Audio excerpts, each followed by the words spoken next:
Hi, my name is Rochelle, and you're listening or watching to BoxBox F1 Pod. Today we're going to be talking all about the Belgian Grand Prix with a little of Hungary mixed in since we did miss last week. There may be some action missing on track, but we will be making up for that with like a little preview into silly season, which has been kicking off with full force before we even launch the summer break. So before we get into the race and the sprint and everything Spa, let's start with the digital warm-up. Lap 1, F1 news. Another silly season, another Alpine bomb blowing up the news cycle. Obviously we all saw the Otmar thing, and if you haven't, Otmar has been let go from Alpine. But this has been going on for like a bit longer than just Otmar's removal.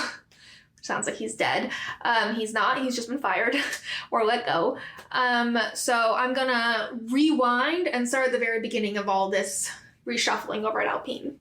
So 3 weeks ago, Bruno Famin, Alpine's chief engineer, was made the VP of Motorsport. This was done so he could act like as a liaison between Otmar and Laurent, because Laurent clearly hates Otmar. I honestly don't know what it is about Otmar. It like must be an Otmar problem, because team principals, CEOs, sorry, he's the team principal. CEOs just like fucking hate Otmar. Like, we all thought it was a Lawrence problem. It's also a Laurent problem. Like, why do CEOs hate him? What? I mean, I can see him, like, getting on your nerves, but anyway. So that dude, Bruno, was like, I'm here, but I'm not going to change anything. We're still, like, on this, like, 100 race trajectory or whatever the fuck their process is. It basically just sounds like Otmar took Lawrence's 5-year plan and rebranded it to the 100-year race plan, the 100 race plan, the 100-year plan, and is just executing it worse than Lawrence. Anyway, so a week after the whole Bruno thing, Laurent Rossi was fired. Or I suppose he wasn't like fired, but he was mysteriously moved to special projects. Whatever that means. So he was replaced by some dude from Ferrari named Felipe Crieff, I don't know. To this news, Otmar very confidently said that he had so much faith in the CEO of Renault, who's like above everyone, so he makes all the calls.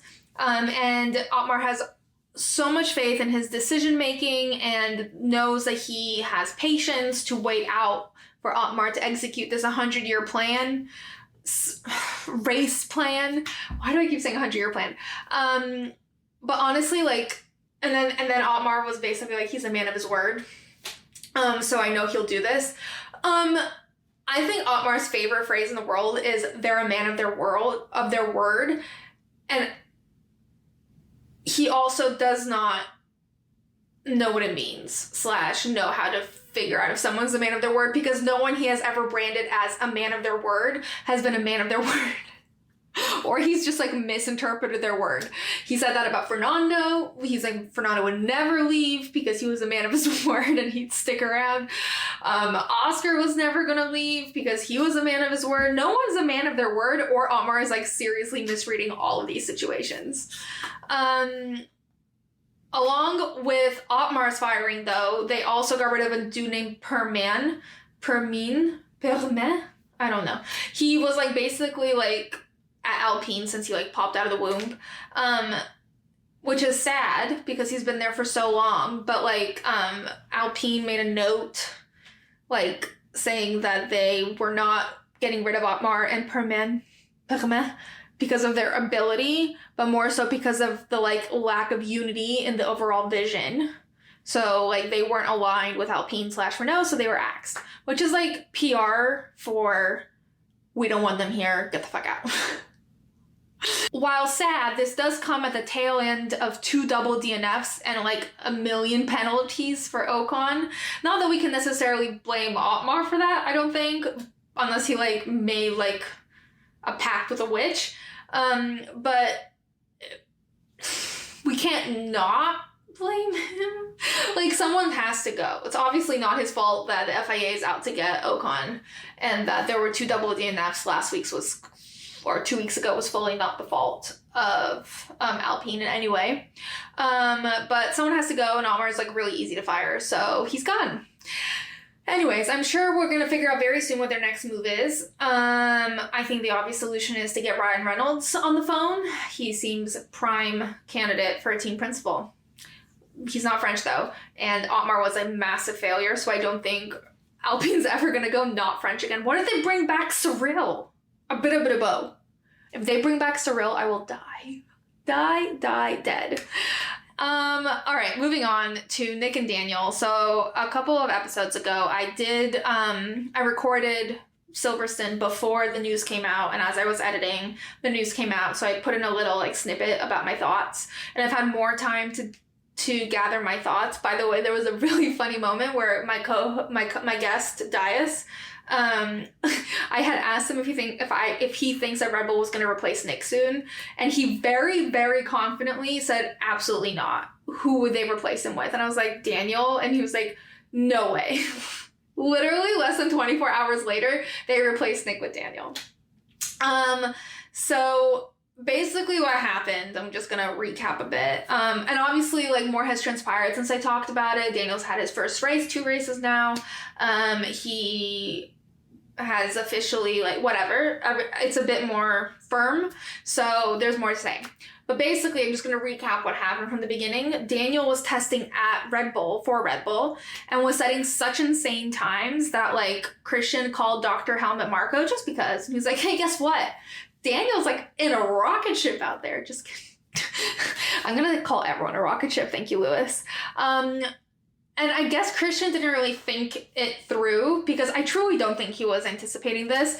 Dr. Helmut Marko hung up the phone, immediately called AlphaTauri, fired Nick DeVries, and hired Daniel Ricciardo. I think Daniel Ricciardo was still at testing when he found out he had been taken as AlphaTauri's new driver.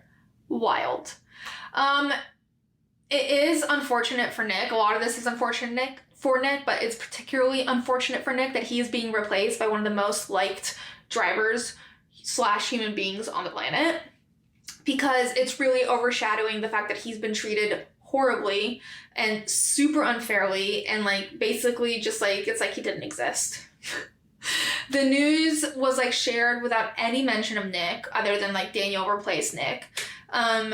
A couple days later, AlphaTauri did release a statement from Franz Tost saying that he's excited for Daniel to come on board, and then, like, quickly chucked off on the end of that statement that he thanks to Nick for everything he's done. But that's, like, not enough. That's just rude. And then AlphaTauri posted a picture of Daniel coming to the factory, which was, he's already decked out in AlphaTauri clothes. Like, they got that, like, apocalyptic shit to him real fast. Like, really AlphaTauri clothes reminds me of, like, utopian prep school vibes. Anyway, so he's, like, immediately there. The whole place is, like, covered in, like, honey badger stickers. Like, very impressive turnaround, but, like, and I'm very happy for Daniel. Super great. But it just is rude. It's just rude. Like, you could have had a smoother transition that wasn't so in your face to Nick DeVries.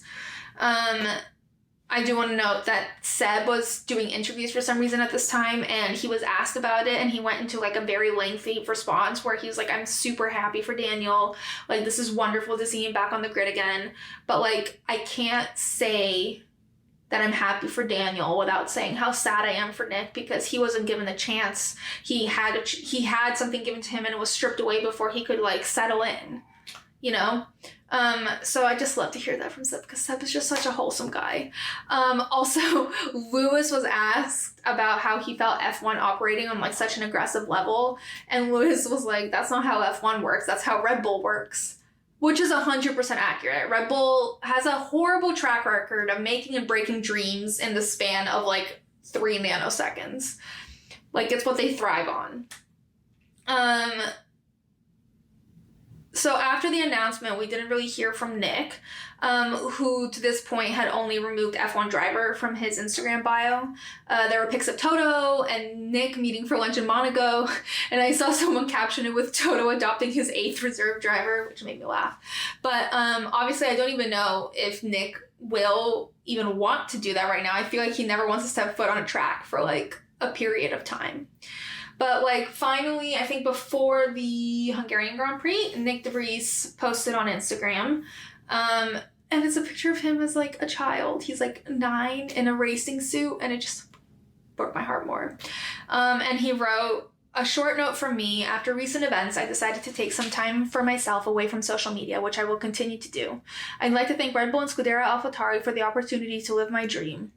Of course, it hurts that the F1 chance I dreamed of for so long ended prematurely, but life is not a destination, it's a journey, and sometimes you have to take the hard road to get where you want to be. I'm grateful for our privileged lives, proud of our journey, and my family. This is just another experience to move on and look forward to the next chapter." Oh.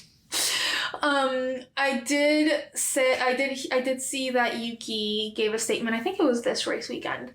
I don't remember exactly what he said, but it was basically like, it was a sweet message to Nick, like how he learned so much from him, not just on track, but off track, and how apparently when Yuki was super impressed by how well Nick speaks English. Anyway, he's like, he gave him like a very heartwarming message in the media, which Nick has not received, so it was nice of Yuki to do. Wow, why am I tearing up?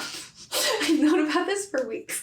All right, moving on to rumors. There are so many rumors circulating, it's like wild. Some say that a bunch of teams have exceeded the cost cap, but like the audit is still in progress, so TBD on that. A lot are on the Ferrari boys, but literally no clue on like where or how those two will move. Should they? Yes. Will they? I don't know. They seem to have like a Stockholm Syndrome situation going on with Ferrari. And I mean, if Ferrari could get rid of them too, but who the fuck wants to go to Ferrari right now?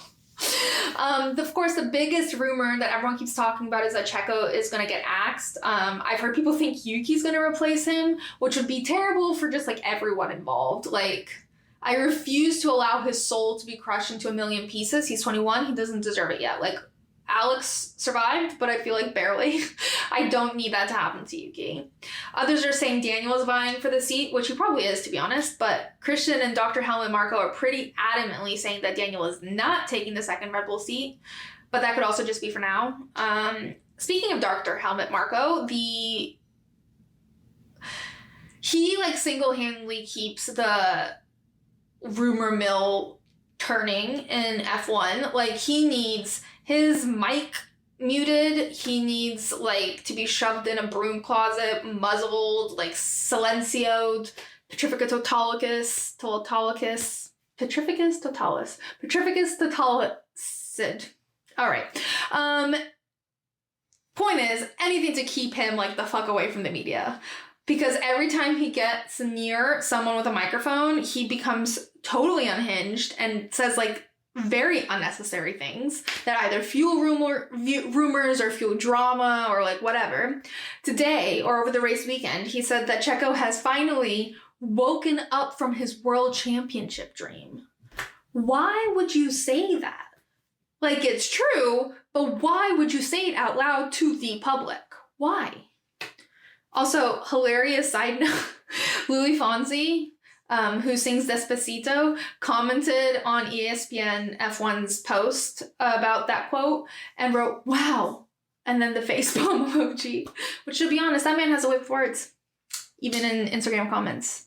Okay, lap 2, the Hungarian Grand Prix. So before I dive in, I actually have a bit of an inside scoop, and by that, I just mean that my brother, my cousin, and their friend were at the Hungarian Grand Prix. They had a great time. I posted a video of like a little recap of what they did, which included seeing Pierre and Yuki in the flesh. My brother was very sweet. He like staked out a hotel waiting for someone to arrive, and he happened to see Gasonoda alive. They were also right up on a hill, right by the start, so they could see everything. They did have to wake up like super early to get there, because the day before when they went for quali, they didn't know they were supposed to arrive early, and they ended up having a seat that wasn't next to a television. it was raining or whatever. It was just unpleasant. I feel like they didn't know what was going on. My cousin was trying to like listen to the radio, but it kept breaking up. It was in Hungarian half the time. It was just not good. So they got there super early and they could see everything. By the way, my cousin, he just graduated. He's going to work at SpaceX, some sort of engineer that works at SpaceX. And so they happened to be staying at the Hilton where all the McLaren mechanics were. And he got into a long conversation with one of them and they were just like geeking out about each other's jobs. Anyway, about the race though, like if you guys remember, the Hungarian race was not like thrilling. It was kind of boring. But what was wild is my brother texted me after and said he had so much fun, can't wait to watch with me every week now. He never watches with me before, and also I don't think he's realized it's like at 5 a.m. when I'm watching. But I guess there's something about watching it unfold live, even if you're like on a patch of grass from 7 a.m. until 3 p.m. whenever the race starts. Me personally, I would imagine like camping out for 5 hours to reserve a spot in the heat with mediocre views and like limited access to commentary would make for a poor experience because like I need to watch like every single second and rewatch again. But I guess the energy around you just sort of makes up for it. Obviously though, if I did go, I'd probably have to come home and rewatch the race like 3 times, but it still sounds very fun and I want to go. Also, what happened during the Hungarian Grand Prix is that Lando. So during the podium ceremony, Lando went for his traditional champagne spray, which is where he like slams the bottle into the ground and like a geyser spurt comes out. In Austria, we saw Lando drench like the poor lady trying to hug Max Verstappen for a photo op, because he just like smashed and directed it at Max, completely like unaware or didn't give a fuck that he was like attacking this poor lady. So in Hungary, Lando continued this tradition where he slammed the bottle onto the ground, but instead of the ground, he chose the stand for first position on the podium. So he slammed it on there, and Max's trophy fell over and smashed into a bunch of pieces. By the way, this trophy took like 40,000 euros to make, handmade over 6 months. Insane. And Lando just smashed it. And when he smashed it, he allowed like half a glance at this trophy before continuing to spray everyone. And then when the bottle was empty, I guess he like pointed out to Max, and Max is going like this, and they're both like cracking up. And in the media pen, Lando told a reporter it was Max's fault because he placed a trophy too close to the edge. And then when Max came to the same reporter, she told him that Lando blamed him. And when confronted, Lando was trying to gaslight this poor reporter and saying that she said that it was Max's fault, and Lando would never say that. It was entertaining. Also, during the post-race press conference, he was asked what happened, and he just said, I don't know. It just fell over. Which reminded me of the Prisoner of Azkaban scene where Harry like reached out for the night bus and it arrived, and the guy was like, what you doing down there? And Harry's like, I fell over. He's like, what you fall over for? And he's like, I didn't do it on purpose. That's what that reminded me of. Anyway, then on social, Lando shared the post of the broken trophy on his story and wrote, sorry, not sorry. Then he shared a link to kintsugi. I don't know if I'm saying that right, but it's a Japanese pottery practice of repairing cracks by filling it with gold, which made me laugh.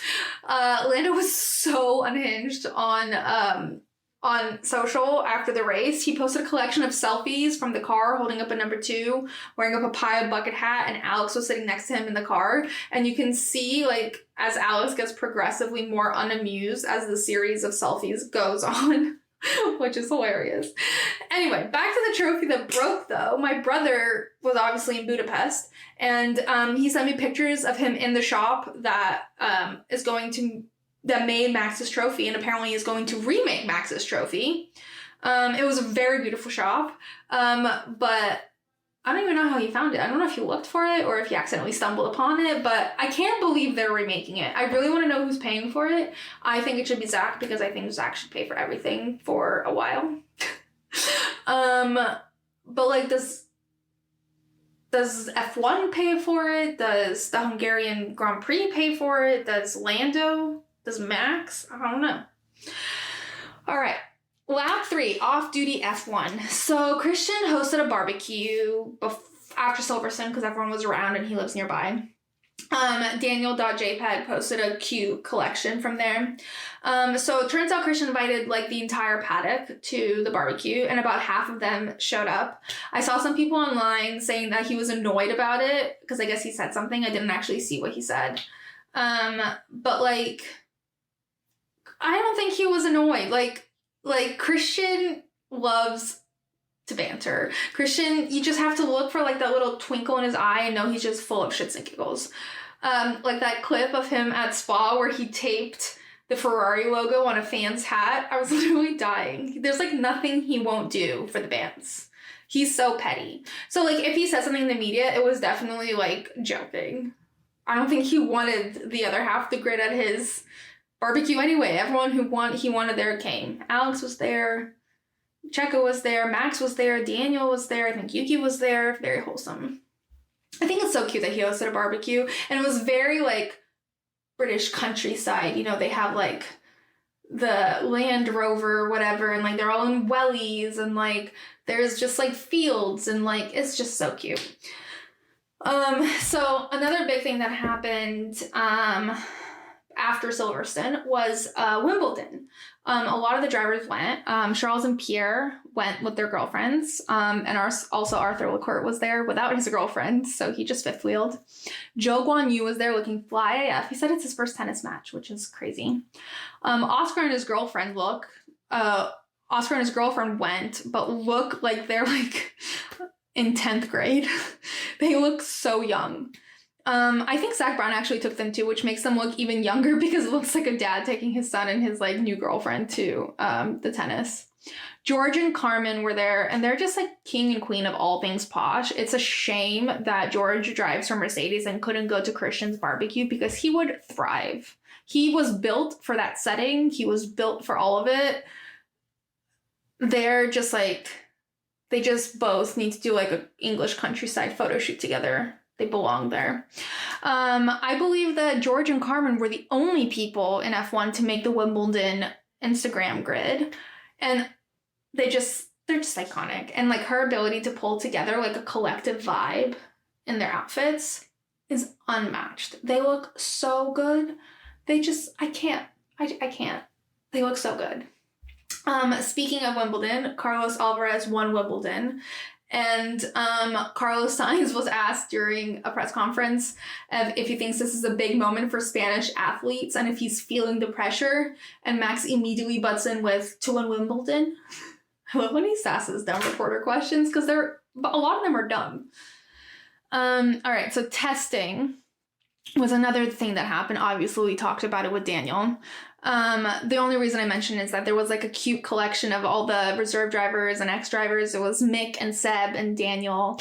And there was a cute picture, video of Seb bringing something to Daniel's car and Daniel like looking around, and when he realizes it's Seb, he just like grins for his full face. It was so cute. Another quick update, Nicholas Latifi. Remember him? Nicholas Latifi announced that he's been taking a break from racing and in that time has decided to pursue an MBA. Good for him, getting that education.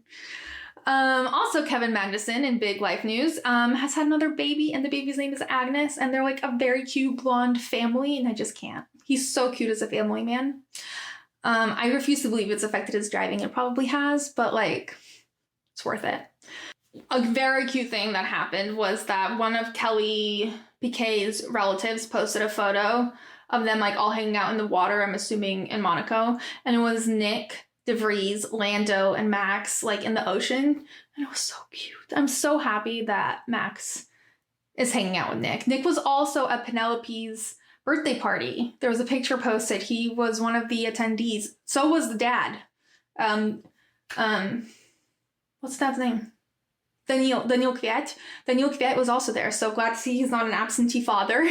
It was Max, Daniel, and Nick. Nick and Daniel probably had a lot to talk about. There was also some great Fernando Alonso paddock content. He did the Sophia Richie walk, like, you know, with the holding the camera and you hand it off, like the da da da. It was really good. I don't know what I just sang. All right.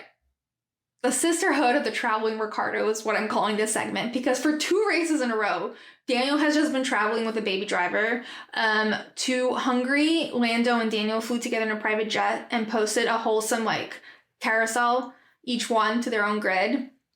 And they're so cute. Loved them. And then George and Daniel went to Spa. They went to Spa, not the Spa. They went to Spa together, also on a private jet, and no one else was there, and I thought that was very wholesome, and I just love that Daniel's hitching rides with, like, all these random drivers. I want to see who he goes to the next race with. Also, must note, Heineken released a commercial with Max, and it's where it's like, who's the best driver? And he's out with his friends, and they keep handing him the keys to drive them home. And they're always like really like embarrassing cars, and he's like hiding because people are like screaming at him from outside the window, and he's so embarrassed. And in the final clip, it shows him drinking beer so he can't drive them home. So they leave themselves, and they look through the window, and he was drinking Heineken Zero. So he then drove home in a cool car. And I thought it was really fun, and he did a great job. He has an acting career in front of him. I never would have thought.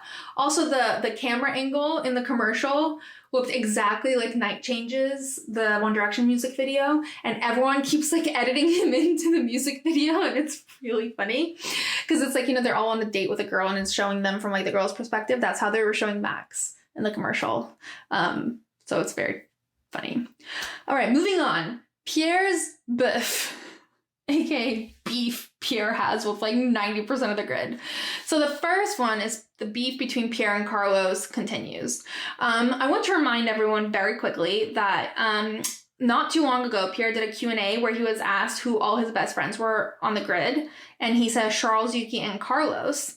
Like 2 weeks later, he started beefing with Carlos because Carlos first said that beefing with Carlos because he said that Carlos was impeding him, which Carlos was, but he had a car in front of him, so he wasn't like fully at fault. Then in another race, Pierre decided that Carlos pushed him off track, which I don't think Carlos did. But after that race, Carlos was doing interviews in the media pen, and Pierre literally shoves past him and is like, "Don't push me like that, Carlos." And the interviewer was like, "What's he talking about?" And Carlos was like, "No fucking clue." In Spanish. And then last week at press conferences, Carlos and Pierre were paired with each other into the group conference, and they were sat next to each other, and they like are physically ignoring each other like with their entire bodies. Like they have put their entire body into the act of ignoring each other, like literally turned away like this. In addition to, I don't think they've made up. I haven't seen that they have made up, but I think Pierre is still holding on to this.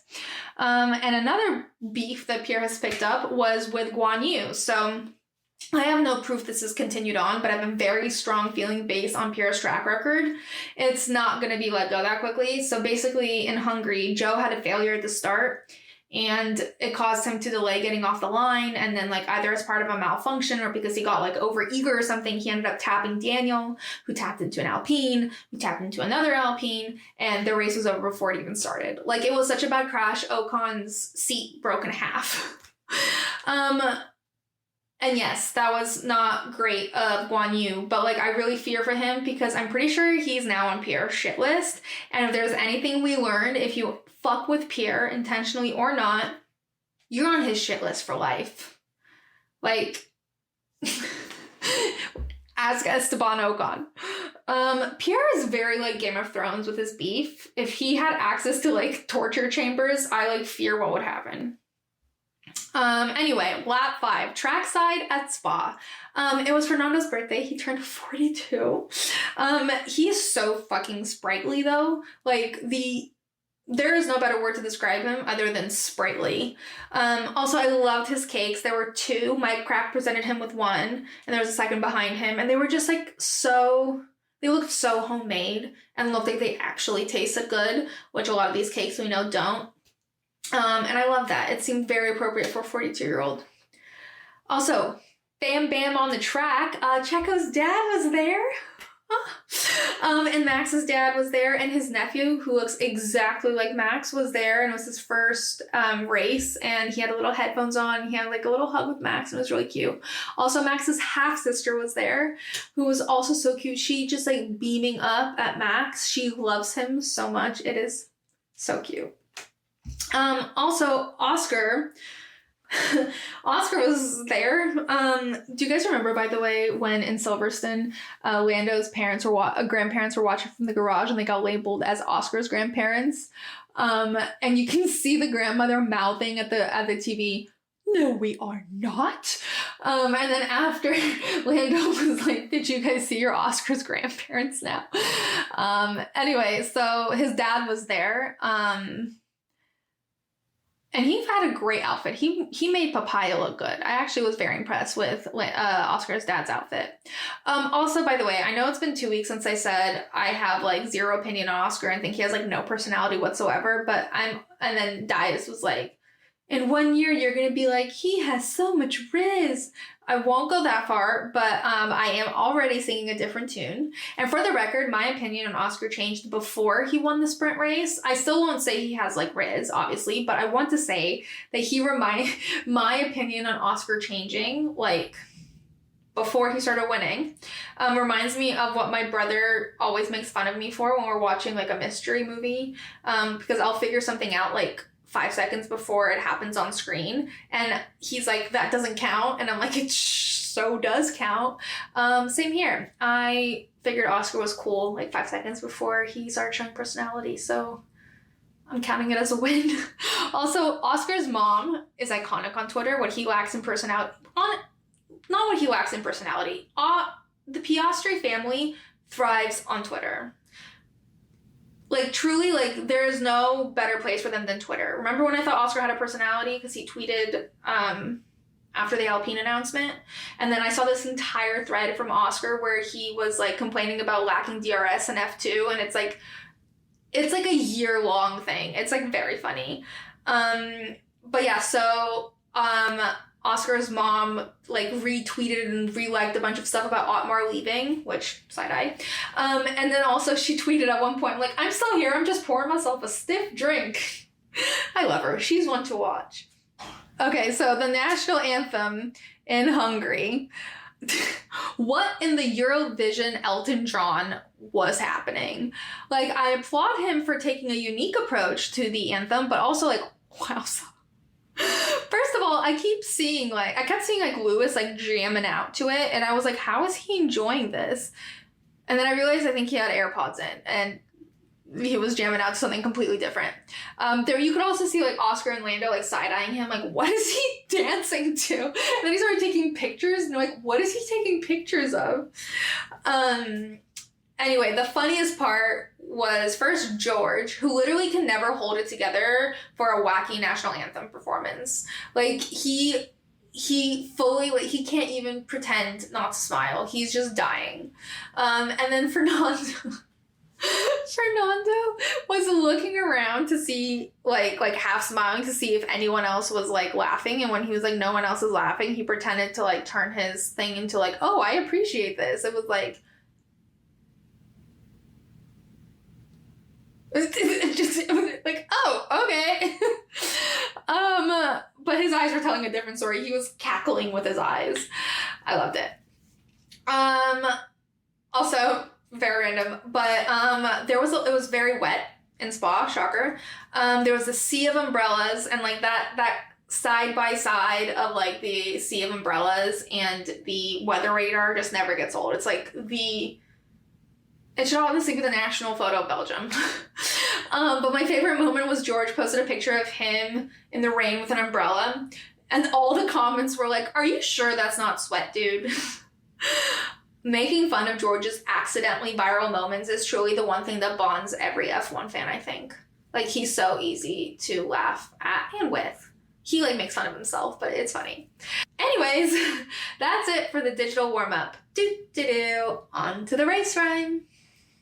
Welcome to Spa a whole month early. This will help us avoid the rainfall, surely. Imagine our surprise when the place is flooding. Grab your fries and brollies while we wait for something. Guess Alpine got bored staring at the rain and twiddling their thumbs, so they're like, let's launch silly season early. Otmar, so long, chum. Max goes fastest in quali and almost brings home pole position, but it's back of the line, broski. You changed your gearbox and that's the condition. Oh no, 6th place for Max Verstappen? We'll definitely be able to stop him. But first it's a sprint race delayed by rain and 5 whole laps behind a safety car. So they were flying, but no one really got that far. With only 11 laps, Oscar led for a bit, but then Max went on ahead. And Checo and Lewis collided, and the FAA was basically like, off with Lewis's head. Max won, followed by Oscar in P2 and Pierre in P3. Super happy for Pierre for so magically ending his DNF spree. But also, how about that papaya automobile? Or as Lewis likes to say, did you see that rocket ship on wheels? Race day is finally here and Charles is on pole. He maybe just can, but finally he's not in P10. But also not in P1, because Checo gets by pretty quickly. And only 17 laps later, Max rolls by like, hey, did you miss me? Also at the start, Oscar and Carlos had a situation. Both DNF'd. There go the hopes of the Australian nation. There were some fun overtakes, but not the wildest GP. What was wild was Max and his engineer, GP.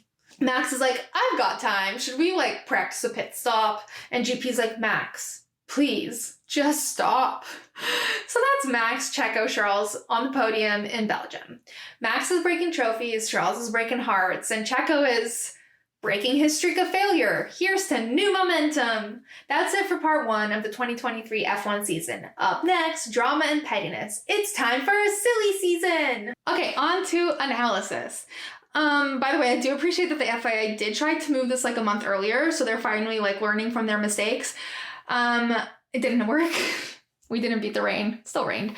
At least on a race day, so we got lucky. But anyways, as I do on sprint weekends, I'm going to start analyzing the sprint race and the shootout, and then move on to quali and the race, so it's grouped more logically, a concept that seems to elude the FIA. All right, starting with the shootout, Nico was unable to set a time, which was Haas's fault. He had to go, I think, request to participate in the sprint from the Stews. Also, Lance went into the barriers, which red flagged the session, and because there were only 30 seconds left, and he crashed into the wall, the wheels literally off the car, they basically had to stop the whole thing. So anyone who was on a fast lap, out. Max gets pole by 11 thousandths of a second. Piastri is 11 thousandths of a second behind him, and Carlos is in third. They're all separated by less than a second apart. So the starting grid for the sprint race is Max, Oscar, Carlos, Charles, Lando, Pierre, Lewis, Checo, Esteban, George, Daniel, Alex, Logan, Lance, Fernando, Yuki, Valtteri, Kevin, Joe, and Nico. So the sprint race itself was super delayed because of the rain. I was incredibly confused because before bed, I checked and it was supposed to be on at 7, I swear. Then I woke up. No, well, it's supposed to be on sprint was supposed to be on at 7. And I woke up at 7. I woke up and then I went to watch it at 7. It wasn't there. Now it's at 7:24. So I left and came back and now it's at 7:35. And then I left and came back 7:15. I'm like, am I tripping? Can I not read time? And then I realized because I kept delaying and instead of playing the whole delay, ESPN was just pushing it out. And I was just very confused. Anyways, the view of Spa, I think I said this, is seriously hilarious to me.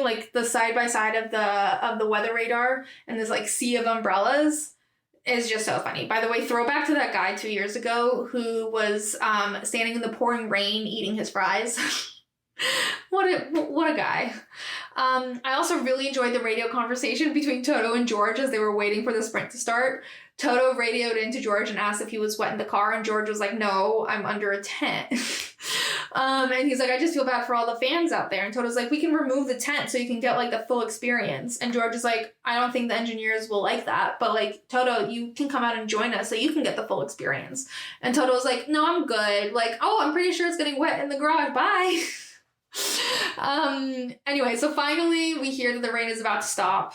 And then we'll have an hour before the next bout of rain. The rain does in fact stop, so who knew they could successfully read a weather radar.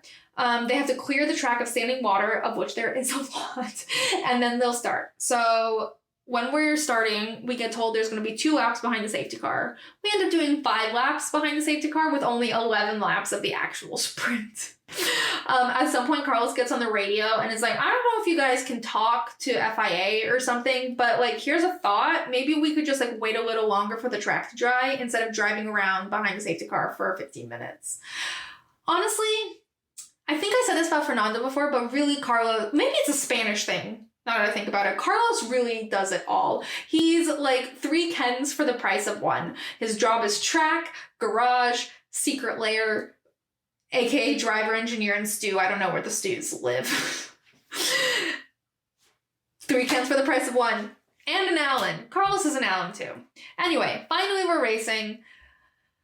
Immediately, like the bottom half of the grid pit, so it's like literally 10 cars in the row. The fact that there wasn't an accident is a fucking miracle. And so Oscar, who was P2, comes out P11, but he's the first car on the track that has pitted. So there's 10 cars in front of him that still need to pit, which they do, like very soon, because no one can drive on those tires. And Oscar is leading the sprint, and it's so exciting, and everyone is losing their minds. And then in lap 3, Fernando gets a safety car because he went into the barriers, like, aggressively.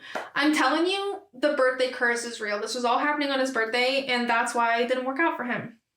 Because Fernando doesn't make mistakes like that. And you know why? Because it wasn't him, it was the curse. Anyway, safety car means a rolling start, which means Max is right behind Oscar, and which means that the inevitable is going to happen, and Max is just too fast and overtakes him. But it was so exciting to watch Oscar for a moment.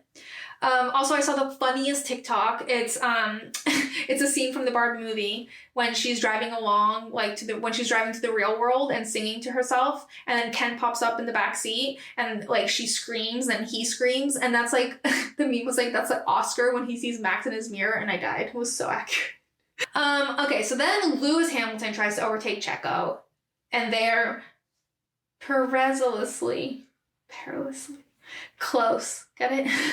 But they do touch, for which Lewis received a 5-second penalty and 2 penalty points. Sorry, but that's like way over dramatic. Like where the punishment so does not warrant the crime, or the crime does not warrant the punishment. Whatever the phrase is, doesn't make sense. Doesn't match up.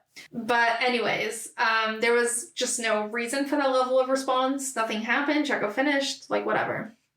Anyways, the sprint race ends with Max winning. Whatever.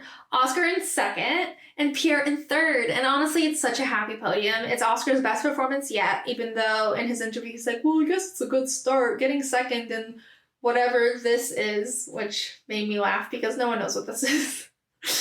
And also Pierre is just so happy because he's just like, he's had such a tough season so far. And also, like, I just love when he drives for Antoine, which he always does in Spa. Like, his entire, like, being changes. And I just want to cry for him. He also arranged a run for Antoine and Delano, who's the guy who died a few weeks ago. He's just so lovely. Anyways, yay for Pierre and Oscar. Woo, Max. All right, let's move on to quali, real quali, which took place on Friday and set the grid for Sunday. Lando aggressively goes into the gravel and seems to have picked up like a lot of damage in Q1, but somehow he managed to drive all the way to Q3, which is impressive. Daniel got a lap time deleted and was out in Q1. Sad. In Q2, Kevin got a penalty for impeding Charles, which he did quite aggressively, like full on, like might as well have just been parked horizontally across the road, and which meant that he dropped 3 places, making his starting position 16th. And then Max in Q2 only performed 9th best because I think he was struggling with the dampness of the track, and he was pissed. And like he's on the radio and he's saying, I should have just pushed 2 laps in a row, like I said. And then there's like a very heavy sigh, like, and then GP's like, but you're through, Max. And he says, I don't give a fuck if I'm through in P10. It's just shit execution. And then GP goes, okay, and when the track was 2 seconds quicker for your final lap, but you didn't have any energy left, how would that have gone down? But you tell me what you want to do in Q3 and we'll do it. You tell us tires, you tell us setup, you tell us how we'll do it. I love him. But I just think that,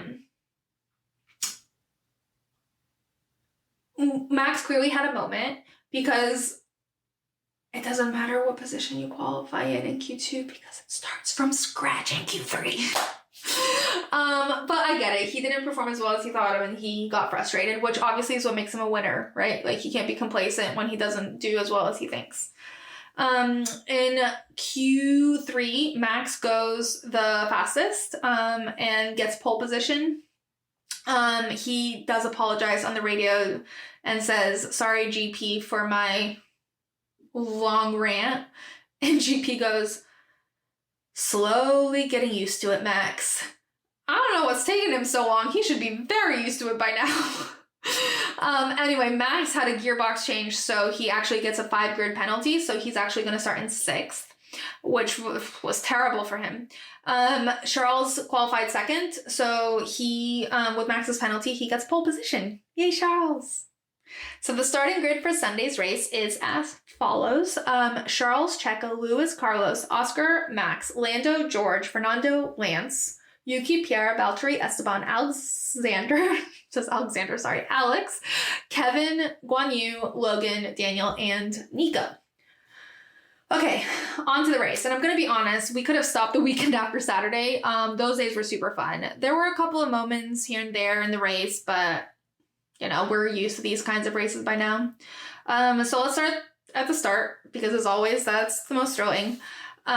So Charles got a good start, but I mean, Checo is in a Red Bull, which we can finally say positively, because he's able to overtake Charles in like just a few corners. And speaking of positive things to say about Red Bull, Max is already in P4 when he started in P6, and we're like 2 corners in. So the biggest drama, however, that happened was between Carlos and Oscar. So right at the start, Oscar tries to like go around Carlos on the inside, which basically puts them like 3 cars across the track with Carlos, Lewis, and Oscar. And since Carlos had 0 room on his side because of Lewis, he ends up going into Oscar, who also hits the wall because he truly did try to fit his car in the narrowest gap ever. Like, the narrowest.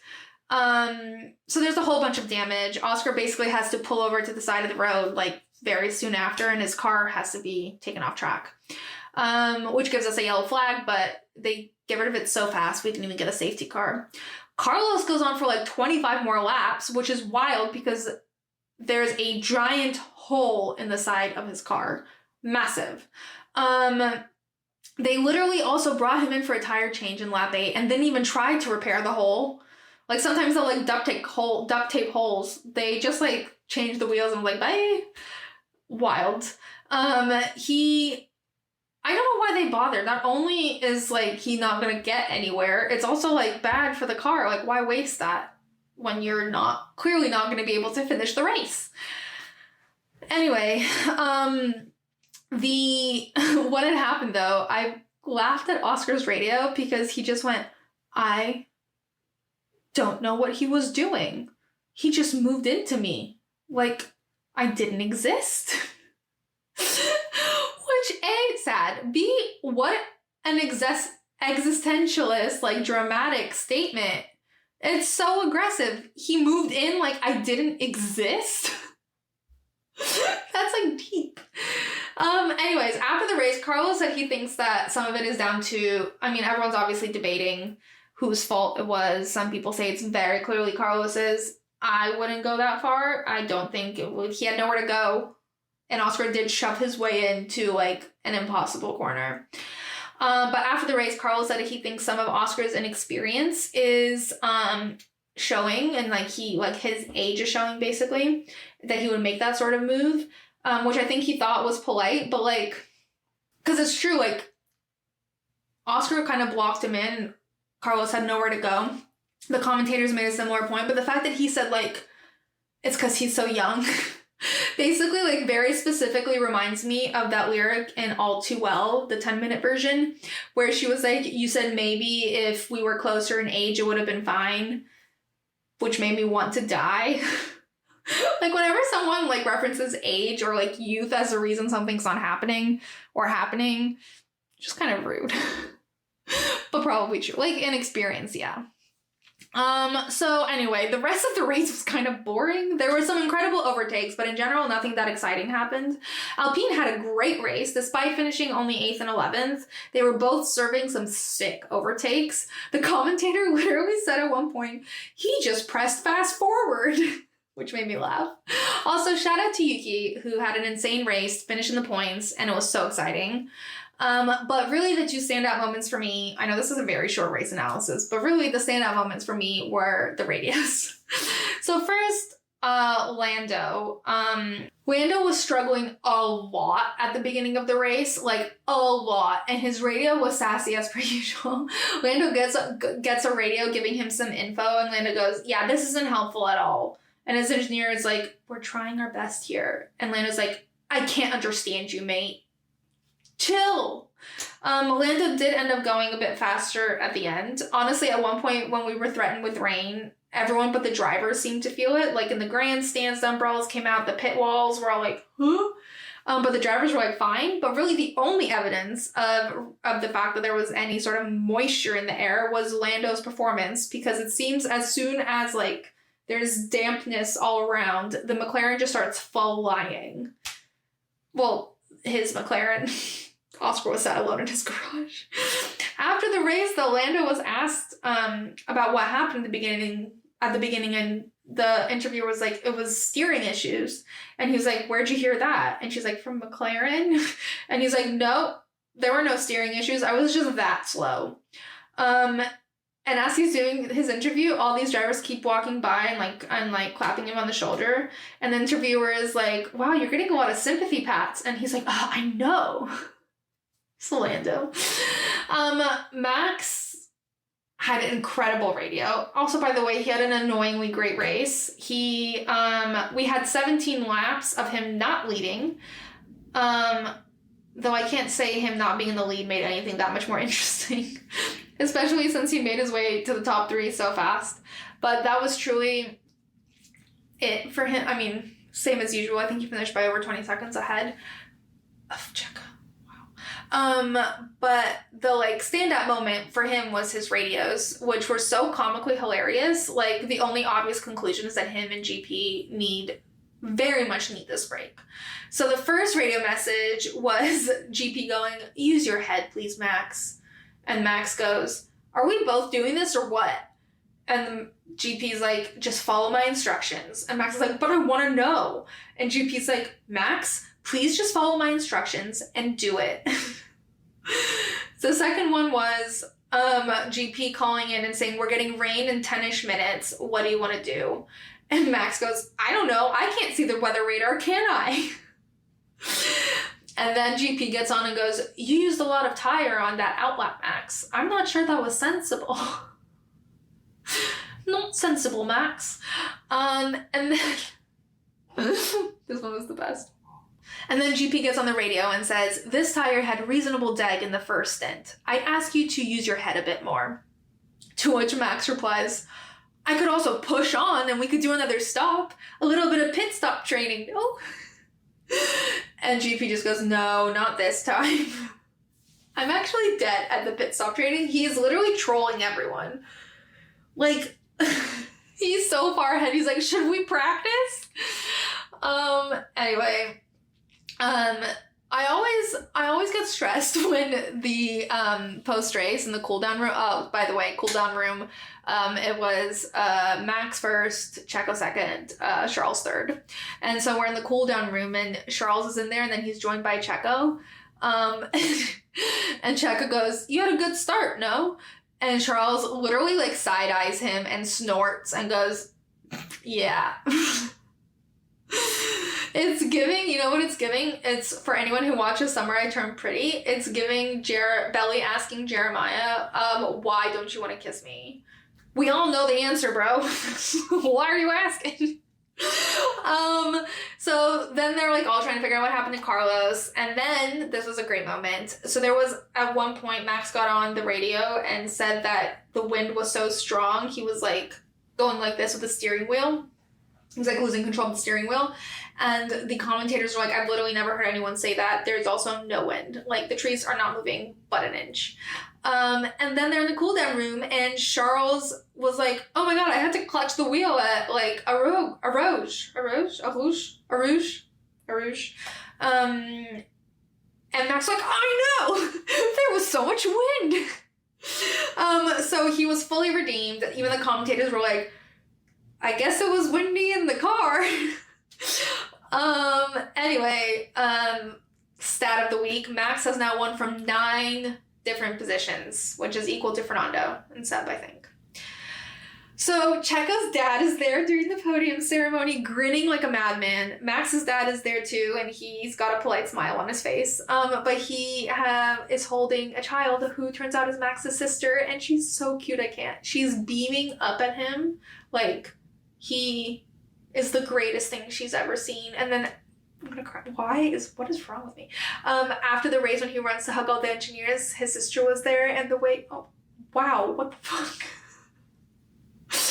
And the way he hugged her, oh, it was so wholesome. I apologize.